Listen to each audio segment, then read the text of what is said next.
Welcome back to our channel লাভবার সানুশান্তা চ্যানেলে তোমাদের প্রত্যেককে স্বাগত। আজকে আমার আর সানুর মুখের হাসি দেখে বুঝতেই পারছো ভিডিওটা কিন্তু একটু অন্যরকম হতে চলেছে। যে দিনটার জন্য মেয়েরা অপেক্ষা করে থাকে ঠিক সেই দিনটাই কিন্তু চলে এসছে। এরা করে ভিডিওর থাম্বনেল দেখে বুঝতেই পেরে গেছো আমি কিন্তু চলে এসেছি বিয়ের শাখা পরার জন্য। আর দেখো প্রথমেই কিন্তু দোকানের কাকু আমাকে বিয়ের শাখা অনেকগুলোই দেখিয়ে নিচ্ছিলেন। আমি তার মধ্যে কোনটা নেব দেখো চুজ করছিলাম। নিয়ম মতো বিয়ের আগের দিনই আমার বাড়িতে শাখা পড়তে হয়, তার জন্যই কিন্তু আমি শাখা পড়তে চলে গেছিলাম। আর বিশ্বাস করো অনেকটাই কিন্তু এক্সাইটেড ছিলাম, যেহেতু বিয়েতে এই শাখাটা পরবো। তো আমার কিন্তু খুব ভালোও লাগছিল।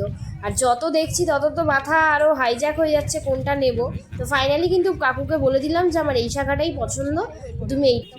জানো তো তোমাদের সামনে একটা ছোট্ট কথা শেয়ার করি। অনেক সময় অনেক জিনিস হয়তো কিনতে গিয়ে তোমরা ভিডিওতে দেখেছো সানু আমাকে নানান রকমভাবে বলে দেয় এটা নাও এটা ভালো হবে, কিংবা আমরা দুজন ডিসাইড করি সেটা নিই।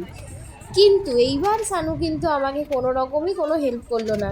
আমি তো ওর দিকে তাকিয়ে বললাম আমাকে একটু বলে দাও, কিন্তু ও আমাকে বললো যে দেখো আমি এই বিষয়ে কিছুই বলতে পারবো না। বললাম কেন?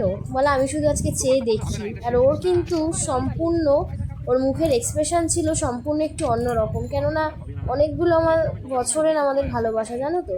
আর তারপর যখন দেখছে ভালোবাসার মানুষ তার জন্য শাখা পড়ছে, তো সেই ব্যাপারটাই কিন্তু আমারও দেখে খুব ভালো লেগেছিল। আর ও চুপচাপ কিন্তু জাস্ট ভিডিওটাই করে গেছে। আর চোখের কোণায় কিন্তু ওর অনেকটাই জল ছিল। যাই হোক, এই তো পড়লাম আমি শাখা, অনেক কষ্ট। এবার হাত আবার নাড়িয়ে দেখছিলাম যাতে আমার হাত থেকে আবার খুলে না পড়ে যায়। তা ও আমাকে একটুখানি চেক করে দেখছিল। আমি বলছিলাম দেখো ভালো হয়েছে তো? বলছে আমি কিছুই বলবো না, তোমার যেটা পছন্দ তুমি সেটাই নাও। তো ফাইনালি তো আমার এই শাখাটা খুব ভালো করেই আমার পছন্দ হয়ে গেছে।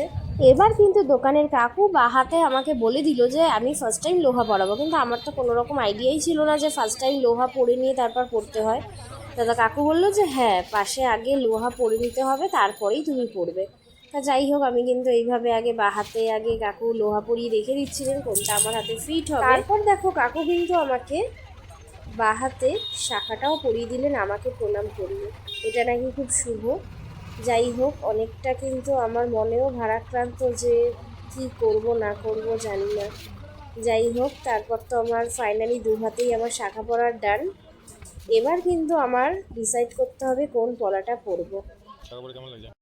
এবার কিন্তু দোকানের কাকু আমার হাতের সাইজ অনুযায়ী আমার সামনে পলা নিয়ে চলে আসলেন। আর আমাকে কিন্তু দু হাতে দেখো খুব সুন্দর করে কিন্তু পলাটাও পরিয়ে দিলেন। আর তোমরাই দেখে বলো একটা মেয়ের হাত কখন পরিপূর্ণ হয়ে জানো? যখন হাতে শাখা পলা পড়ে আর হাতটাই পুরো চেঞ্জ হয়ে যায়। তাতে যতই আমরা দামি ইমিটেশন পরি না কেন তার তুলনায় কিন্তু কিছুই না। এবার কিন্তু কাকুর একটা নিয়ম আমাকে বলে দিলেন যে আমি একটু লাল নেল পালিশের ফোঁটা দিয়ে দেবো। আমি জানি না এই কারণটা কেন করে, যদি তোমরা জেনে থাকো তা আমাকে কিন্তু অবশ্যই কমেন্ট সেকশনে জানিও। এই নিয়মটা আমি জানি না কোনোভাবেই। তো ফাইনালি আমাকে ফার্স্ট টাইম ডান হাতে এরকমভাবে কাকু একটুখানি লাল চিহ্ন দিয়ে দিলেন। তারপর কিন্তু সেমভাবেই কাকু বা হাতের মধ্যে এভাবে নেল পালিশ দিয়ে একটু লাল রং করে দিলেন। যারা আমার বড় দিদিরা রয়েছে, কাকিমা রয়েছে, মাসিমা রয়েছে, সকলের কাছে আমার অনুরোধ, আমি শাখা পলা পরে কিন্তু নতুন জীবন শুরু করতে চলেছি। তাই তোমাদের আশীর্বাদ কিন্তু আমার ভবিষ্যৎ জীবনের জন্য অনেকটা প্রয়োজন। এই মন ভরে কিন্তু তোমরা আশীর্বাদ করে দিও। আর ভিডিওটা কিন্তু আজকে এই পর্যন্তই। তোমাদের ভিডিওটা কেমন লাগবে অবশ্যই কিন্তু কমেন্ট সেকশনে জানাতে ভুলো না। আর নেক্সট ভিডিও কিন্তু আসতে চলেছে অনেকটা ইন্টারেস্টিং, বুঝতেই তো পারছো কী ভিডিও আসতে চলেছে। তাই কিন্তু আমাদের চ্যানেলের সাথে অবশ্যই জুড়ে থাকতে হবে। ততক্ষণের জন্য তোমরা সবাই সুখে থেকো, ভালো থেকো, টাটা।